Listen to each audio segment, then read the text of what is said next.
Hello everyone, welcome to EduTap and welcome to another session of Perspective 360 Degree where we are going to do current affair based answer writing practice in a detailed and structured manner.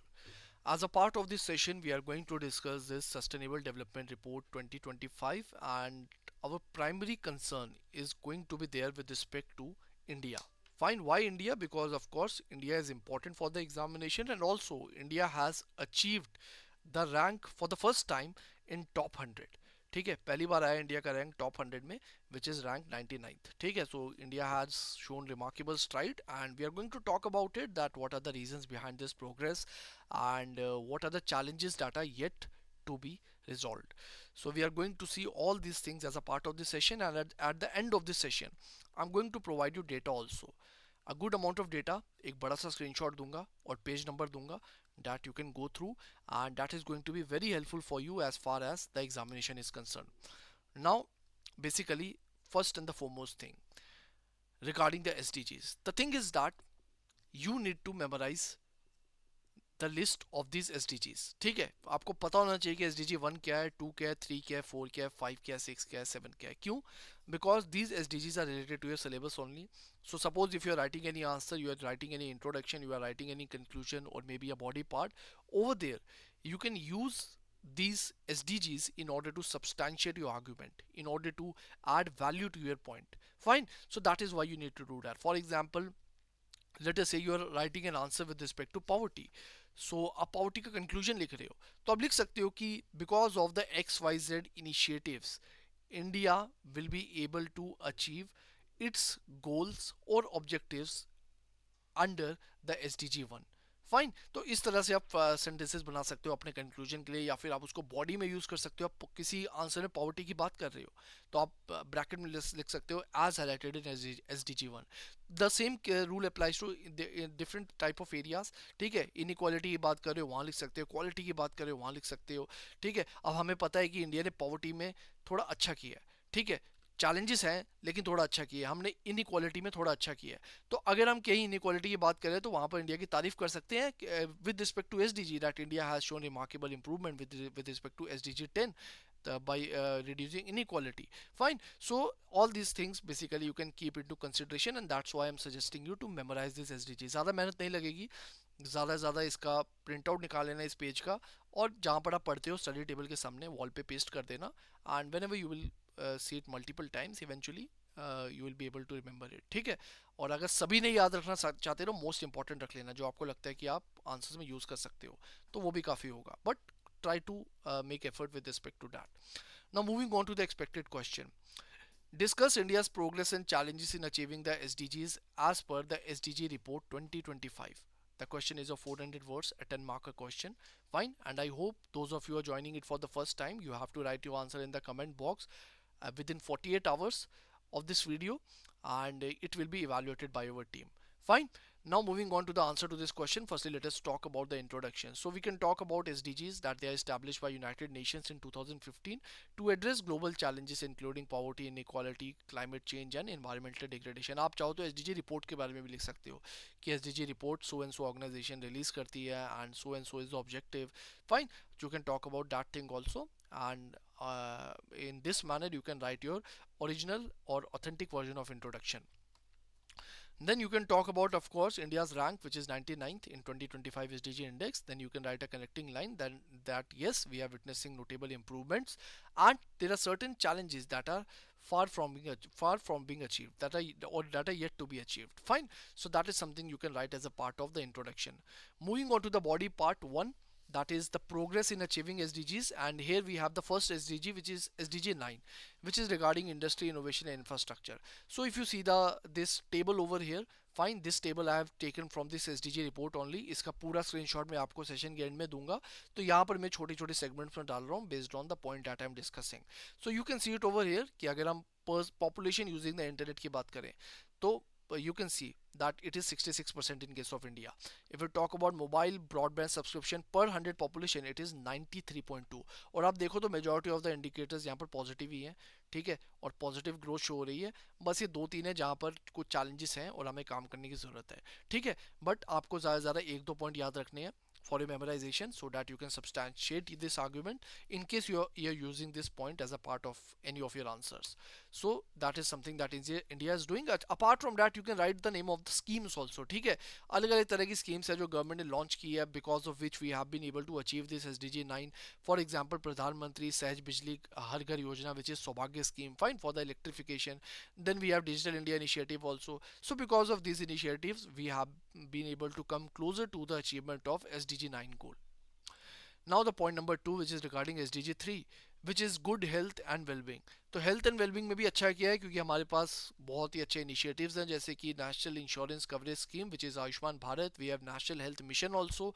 ठीक है, we have so many schemes with respect to health sector, and because of these initiatives of the government we have been able to perform well with respect to SDG 3. ठीक है, तो ये आप लिख सकते हो as a part of your answer, and you can write some data also. और ये डेटा बहुत इंपॉर्टेंट है, मैं बोलूँगा कि किसी भी कीमत पे से याद रखना, स्पेशली ये वाला और ये दो. ठीक है, ये आपको याद रखने हैं, because you can use this in different types of answers as well as in your essays. For example maternal mortality ratio, for example infant mortality rate, fertility rate क्या है इंडिया में, ठीक है, सेक्स रेशियो क्या है. और अभी का ही रिसेंट स्क्रीनशॉट है, मैंने PIB से लिया है, बहुत पुराना स्क्रीनशॉट नहीं है, आई थिंक लास्ट मंथ ही ये पब्लिश हुआ था. So of course you can remember it, fine. So I hope it is clear to you. The next point which is regarding quality education. तो एजुकेशन की quality improve कर रहे हैं, इसका डेटा मैं आपको लास्ट में दूंगा. ठीक है, कि क्या इंप्रूव हुआ है और कैसे इंप्रूव हुआ है. For example with respect to gross enrolment rate, वो हमारा कहना कि इंप्रूव हुआ है with respect to, specially with respect to the secondary education. ठीक है, secondary level education, because of the different type of initiatives like right to education act, which is a constitutional act that is there, that ensures free and compulsory education. Then we have, I would say, Beti Bachao Beti Padhao Yojana also for the girls education, and because of this initiatives we have shown significant improvement with respect to the quality education or SDG 4. Then regarding SDG 6, clean water and sanitation, यहाँ पर भी बहुत अच्छा किया हमने. ठीक है, स्वच्छ भारत अभियान है, नेशनल रूरल प्रोग्राम है, national rural drinking water programme है. Different kinds of initiative are there, I would say, because of which हमें साफ पानी मिल रहा है और सैनिटेशन इंप्रूव हो रही है. फॉर एग्जांपल अगर डेटा की बात करें, अच्छा डेटा देखते हैं कुछ जो मैंने PIB से लिया है, तो डेटा आपको साफ साफ बताता है कि over 95% of the villages in India declared as ODF plus. ठीक है, तो ये बहुत अच्छा डेटा है. देन 460% सर्ज हुई है, 460% सर्ज हुई है ODF प्लस विलेजेस में. अब वो किस तरह है, यहाँ देखो, 2022 में 1 लाख विलेजेस थे जो ODF प्लस थे, और 2024 में कितने हैं, सिर्फ 2 साल में अराउंड 6 लाख. ठीक है, 5.61 lakhs, which is a big number. I would say this is a very significant improvement. You must remember it कि 460% सर्ज हुआ है. अब ये नहीं याद आपको, अगर 1 लाख और 5.6 लाख तो चलेगा, ठीक है, ज़्यादा स्ट्रेस नहीं लेना है. लेकिन आपको ये पता होना चाहिए कि बहुत बड़ी इंप्रूवमेंट आई है हमारी ODF प्लस विलेजेस में. आप चाहो तो ये याद रख 95% याद रख सकते हो कि ठीक है, कि 95% विलेजेस है जो इंडिया में वो ODF प्लस डिक्लेयर्ड हो चुके हैं. ठीक है, सो that is something that you can remember. Now point number 7 regarding clean and solar energy, I would से अफोर्डेबल एंड क्लीन एनर्जी. हम सबको पता है कि India, as far as the International Solar Alliance is concerned, India is not an ordinary participant. India is acting as a leader.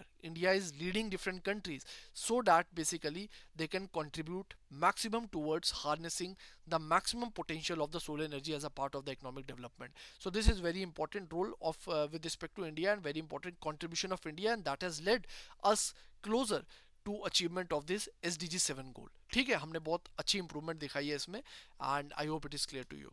आगे चलते हैं, and inequality की बात करते हैं. रिगार्डिंग इनइक्वालिटी, आई वुड से ये डेटा आपको पता होना चाहिए, और क्योंकि इनइक्वालिटी का ऐसी डायमेंशन है जो आप बहुत सारे आंसर में लिख सकते हो. फॉर एग्जांपल इंक्लूसिव ग्रोथ का आंसर है, वहाँ लिख देना. पॉवर्टी का आंसर है, वहाँ लिख देना. हंगर का आंसर है, वहाँ लिख देना. आधी से ज़्यादा जो प्रॉब्लम्स है हमारे देश की, सोसाइटी से रिलेटेड प्रॉब्लम, उनके पीछे जो रीज़न है वो इनइक्वालिटी है. तो ये तो जैसे रामबाण होता है ना, हर जगह चल जाता है आर्ग्यूमेंट, उस तरह का आर्ग्यूमेंट है ये कि यार इनइक्वालिटी बहुत है, ठीक है, देश में.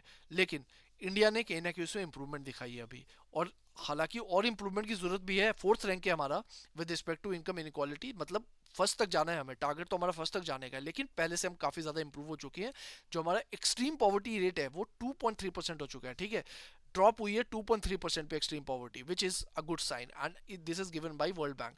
उसके बाद ये हमारा जिनी कोएफिशिएंट है 25.5, ठीक है, जिनी स्कोर 25.5 है, ये याद होने की रखने की जरूरत है। उसके बाद हमारा एक पैल्मा स्कोर भी होता है, वो भी मैं आपको बाद में दिखाऊंगा, लेकिन जिनी स्कोर आपको पता होना चाहिए, ठीक है, क्योंकि ये बहुत अच्छा आर्गुमेंट है, आप बहुत जगह लिख सकते हो और बहुत अच्छी वैल्यू एडिशन देगा आपके आंसर में, ठीक है, तो इसको याद रखना। And because of these points India has been placed among world's most equal societies. Fine. So that is the idea. I hope it is clear to you. Now moving on to the challenges with respect to achievement of these SDG goals. So first of all, these are, I would say, this is a data with respect to global average. ये global average का data है और ये है India के context में data, ठीक है। global average की बात करूं तो ये देखो, अंडर नरिशमेंट कितनी है ग्लोबल में, 9.9% है, लेकिन इंडिया की बात करो 13.7% है, ठीक है। स्टंटिंग यहाँ 19.2% है, इंडिया में कितनी है, 35.5%। बहुत बड़ा फर्क है, बहुत बड़ा फर्क है, बहुत बड़ा मिसमैच है ये, जो हाईलाइट करता है that India is still struggling with food insecurity. Millions of children are there that are suffering from stunting and wasting because of malnutrition, and we need to focus upon that, and that is why zero hunger is very significant challenge as far as India's present status is concern. और यहाँ पर आप देख सकते हैं, if I would say, if I try to show you the trend over here, then wait a second. Yes, so if I show you the trend over here, you can see most of the things are stagnant, ठीक है, ये भी stagnant है, ये भी stagnant है, ये तो नीचे जा रहा है, और यहाँ पर थोड़ी इंप्रूवमेंट आई है सीरियल यील्ड के regarding and sustainable nitrogen management index के रिगार्डिंग, बट इन दो को हटा दूं अगर तो हर जगह इंडिया स्टेगनेंट है या फिर डिक्रीज हो रहा है, ठीक है। तो इसका मतलब जीरो हंगर में कहीं ना कहीं हमारे बहुत इंपॉर्टेंट चैलेंजेस है, इस एसडीजी को अटेन करना अभी भी हमारे लिए बहुत मुश्किल है, ठीक है, जो कि हम कर सकते हैं, no doubt regarding that, but still we have to do a lot of efforts are required regarding SDG 2. Point number 2 regarding sustainable cities and communities, यहाँ पर हमारा बहुत बुरा हाल है टू बी ऑनेस्ट, ठीक है, यहाँ पर सब कुछ स्टेगनेंट है या फिर नीचे जा रहा है, ये ट्रेंड देखो यहाँ पर। अगर मैं बात करूँ proportion of urban population slums, living in slums, तो कितने अर्बन पॉपुलेशन है हमारी परसेंटेज जो स्लम एरियाज में रह रही है, you will be surprise to know that it is 41.4%, 40% के आसपास है, और कंट्रोल नहीं गया तो 50% भी हो जाएगा, ठीक है। तो ये डेटा आप याद रख सकते हो क्योंकि अर्बनाइजेशन आपके सिलेबस का पार्ट है, ठीक है, वहां पर आप इसे यूज कर सकते हो। अब सभी मत याद रखो बेशक, अब मुझे पता है कि थोड़ा याद रखना चैलेंजिंग हो जाता है, तो चाहे तो ये दो छोड़ दो, आप पे डिपेंड करता है अगेन, बट ये मिनिमम है जो याद रखने की जरूरत है, ठीक है, कि कितने लोग हमारे स्लम्स में रह रहे हैं अर्बन पॉपुलेशन के, ठीक है। तो specially the problem is way way and way bigger in cities like Delhi, Mumbai, Kolkata, ठीक है, यहाँ पर population I would say urbanisation की प्रॉब्लम है, ओवर क्राउडिंग है, पोल्यूशन है, इनएडिक्वेट वेस्ट मैनेजमेंट है, which is I would say significant challenge that has to be addressed. Third point, third challenge है हमारा पीस से रिलेटेड, शांति से रिलेटेड, इंसाफ से रिलेटेड और इंस्टीट्यूशन से रिलेटेड, ठीक है।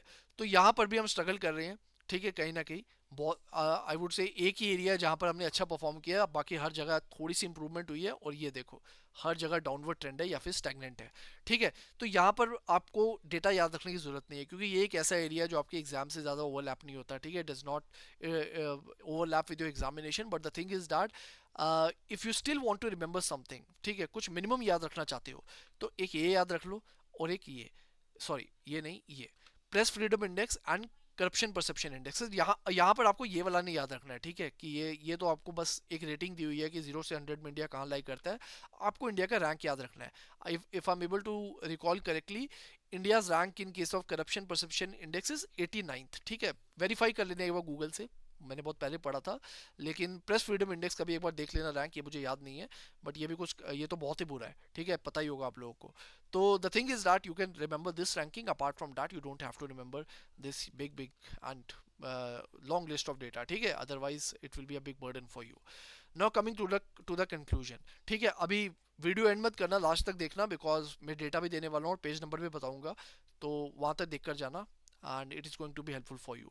Now, as per the Sustainable Development Report 2025, India is on the track to make further progress in some SDGs, but more targeted intervention and policy changes are needed to overcome the existing hurdles. And what are those hurdles? For example, the poverty, for example, urban sustainability, and regarding the environmental concerns. Fine. So that is something that I would like you to remember. Apart from that, this is the blueprint, but blueprint से पहले ये data है, ठीक है, जिसकी मैं बात कर रहा था। अब ये बहुत इंटरेस्टिंग डेटा है, but please please and please सबका सब नहीं याद रखना है आपको। आपको वही चीजें याद रखनी है जो आपके सिलेबस से अलाइन हो रही है, और ये आपको कहाँ मिलेगा? ये आपको मिलेगा एसडीजी रिपोर्ट में, पेज नंबर 217, ठीक है। ये पूरी लिस्ट नहीं है, आई थिंक एक दो इंडेक्स स्क्रीनशॉट में आ नहीं पाए क्योंकि पेज बहुत लंबा था, बट आपको, आप 217 पेज नंबर में जा सकते हो आराम से, एंड बस वहाँ जाके देख सकते हो। बट आपको अगेन सारा डेटा नहीं याद रखना है, आपको पॉवर्टी याद रखना है, हंगर में भी सब नहीं याद रखना है, एक दो तीन, एंड आई वुड से या दैट वुड बी सफिशिएंट, ठीक है। ये पहले तीन याद रख लेना, और बाकी सबकी तो जरूरत ही नहीं है कि ये क्या है। बस अंडर नरिशमेंट भी याद रखोगे तो वैसे वो भी काफ़ी है, बट एक दो थोड़ा डाइवर्सिटी ऑफ डेटा के लिए, for the sake of diversity you can remember second and third also. Again, regarding health, you don't have to remember everything. You just need to know MMR, NMR, mortality rate under 5, then life expectancy, ठीक है। इतना भी याद रखोगे तो बहुत है। That is done, the job is done, ठीक है। एजुकेशन से रिलेटेड मैंने बोला था, lower secondary composition it is stagnant. हमने नेट प्राइमरी एनरोलमेंट रेट से रिलेटेड बहुत इंप्रूवमेंट दिखाई है, एंड साथ ही साथ लिटरेसी रेट में बहुत इंप्रूवमेंट आई है, ठीक है। 97% आई वुड से is the literacy rate with respect to the portion of population between 15 to 24। तो you can see 97% literacy rate है इस पॉपुलेशन में, तो ये बहुत अच्छा रेट है, आप याद रख सकते हो। जेंडर इक्वालिटी पता होना चाहिए, क्योंकि आई वुड से फीमेल और I would say women empowerment is a very important area as far as your examination is concern. So please try to remember. Clean water sanitation related इतनी जरूरत नहीं है, hardly एक आधा डेटा याद रखने की जरूरत भी नहीं है, चलेगा नहीं भी याद रखा तो, ठीक है। यहाँ से रिलेटेड आपको एक दो डेटा याद रखना है। मैं चाहूंगा आप इंटरनेट वाला डेटा याद रखो, क्योंकि financial inclusion is a part of your syllabus, तो ये फाइनेंशियल इंक्लूजन वाले चैप्टर में यूज हो सकता है। ब्रॉडबैंड सब्सक्रिप्शन वाला याद रख सकते हो, ठीक है, क्योंकि अगेन फाइनेंशियल इंक्लूजन से रिलेटेड है। बाकी सब इतना याद रखने की जरूरत नहीं है, मर्जी है आपकी, बट मैं एक दो ये दो डेटा मैं बोलूंगा जो आपको याद रखना ही रखना है, ठीक है। ये एक फाइनेंशियल इंक्लूजन वाले चैप्टर में इसका यूज है। इनइक्वालिटी, ये दोनों याद रखना, Palma ratio and Gini coefficient, क्योंकि दोनों के दोनों इनइक्वालिटी ऐसा एरिया मैंने आपको बताया है कि ये हर तरह के आंसर में यूज हो सकता है, मैं आपको ऑलरेडी बता चुका हूँ। इंक्लूसिव ग्रोथ हो, पॉवर्टी हो, हंगर, हर किसी के पीछे इनइक्वालिटी कारण है। तो ये डेटा लिख लेना ताकि आप इसको सब्सटैंशिएट करने के लिए यूज कर पाओ। Sustainable cities and communities, of course ये याद रखना है, because I told you that urbanisation is a part of a syllabus. सबका सब नहीं याद रखना तो मत रखो, बट ये पहला बार जरूर रखना, which is proportion of urban population living in slums, ठीक है। उसके बाद ये जो डेटा है, let me highlight it, basically this one, climate change, life below water and life on land, ये आप इग्नोर कर सकते हो, ये आरबीआई वाले स्टूडेंट्स इग्नोर कर सकते हैं, और नाबार्ड वाले से याद रख सकते हैं, क्योंकि नाबार्ड में क्लाइमेट की थोड़ी ज़्यादा इंपॉर्टेंस है, ठीक है, इस टॉपिक की। और life below water which means basically you know fisheries से रिलेटेड डेटा, फिशरीज आपके सिलेबस का पार्ट है, तो ये आप याद रख सकते हो। Then life on land also, ये भी नाबार्ड के लिए, ठीक है, बायोडाइवर्सिटी के लिए। और बाकी ये पीस के लिए मैंने आपको बता दिया कि दो इंडेक्स बता दिए, वही याद रखना, and that is it, fine, the job is done. And this is how you have to be very much selective while remembering data. You don't have to remember everything, you just have to remember what you can remember in the examination, also what you can retain in the examination, and you can use in the examination, ठीक है। और उससे आप ज़्यादा ओवरबर्डेड भी रहो, और diverse type तरह का डेटा याद रखने की कोशिश करो, और वो डेटा याद रखने की कोशिश करो जो डाइवर्स टाइप के आंसर्स में यूज हो सके, जैसे कि मैंने आपको इनइक्वालिटी का आंसर आई वुड से एग्जाम्पल दिया। अपार्ट फ्रॉम डैट, ये वर्ल्ड डेटा भी है ग्लोबल, बट प्लीज घबराना मत, ये आपको याद नहीं रखना है एज अ फर्स्ट प्रायोरिटी, ये आपको तभी याद रखना है इन केस आपके रेफरेंस के लिए है। ये मान लो आप मैटरनल मोर्टेलिटी रेट याद रख रहे हो, अब आप ये भी याद मतलब ध्यान रखना चाहते हो कि यार इंडिया का मैटरनल मोर्टेलिटी रेट अगर इतना है तो ग्लोबल एवरेज कितनी होगी, तो ताकि आपको थोड़ा आइडिया मिले, you are able to compare things, तो उसके लिए आप ये 113 देख लेना, और इंडिया का देख लेना 80.5, तो आपको समझ आ जाएगा कि इंडिया कहाँ स्टैंड करता है, ठीक है। तो इंडिया का रैंक यहाँ अच्छा है, ग्लोबल एवरेज से कम है हमारा mortality ratio, maternal mortal MMR. So that is I would say is the reason why I provided you, but please गलती से भी ये सारा याद रखने की कोशिश मत करना, वरना बहुत इनएफिशिएंसी आ जाएगी, ठीक है। सो that is it, and this is a question, the answer of which you have to write in the comment box, and within 48 hours if you want it to get evaluated. So thank you so much and all the best.